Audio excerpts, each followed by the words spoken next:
Hi guys, just wanted to give you a couple of hints and tips before you do the trigonometry review. A couple of things that are a little bit more challenging, a couple of things you might have forgotten. You'll be pleased to see as we go through these three questions. The purple pen is back, I have found it, so life is good. Right, so firstly, we're looking at trig graphs and transformations of graphs, so all your graphs work that you've been doing when we did all our pure work. So the first question gives us the equation of a graph, but it also tells us that it's translated and tells us to find a new equation, which is something slightly different we haven't done and seen in a little while. So first thing to think about is that translation. So a translation of 6,1 means the graph has been moved 6 units to the right. Okay.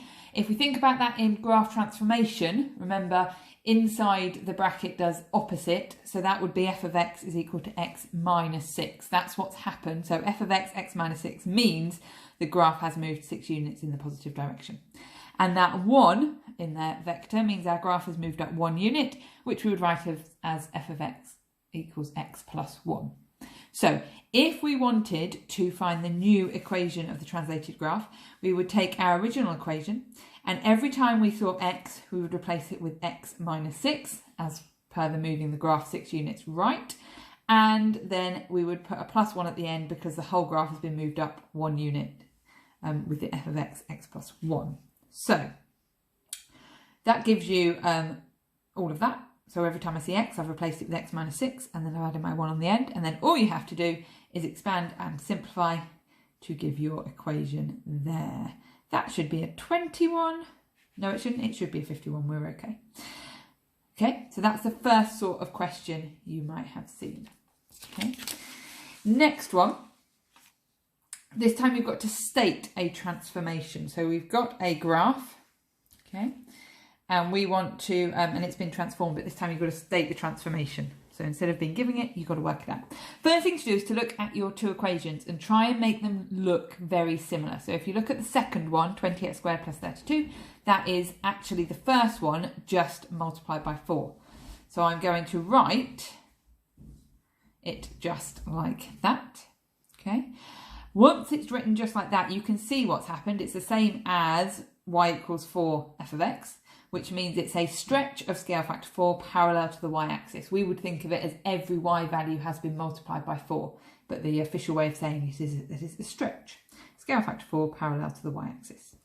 Okay? And your last question, a little bit of trig here. Okay? You are given that tan theta equals 1/7 and the angle theta is acute. Okay, and we want to find, without using the calculator, that cos squared theta equals 49 over 50.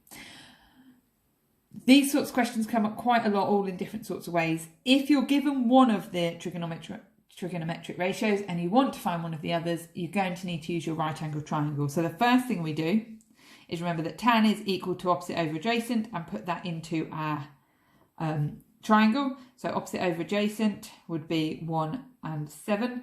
And then you would use your Pythagoras to find your other side, which would obviously be root 50. Okay, so we know what tan is, we put that into our right angle triangle, we find the missing side. Now we know all three sides, 1, 7 and root 50, we can work out cos. So cos of theta is obviously adjacent over hypotenuse, which is 7 over 50. And then we can square that, and that will give us 49 over 50. Okay. And that's what we were trying to show.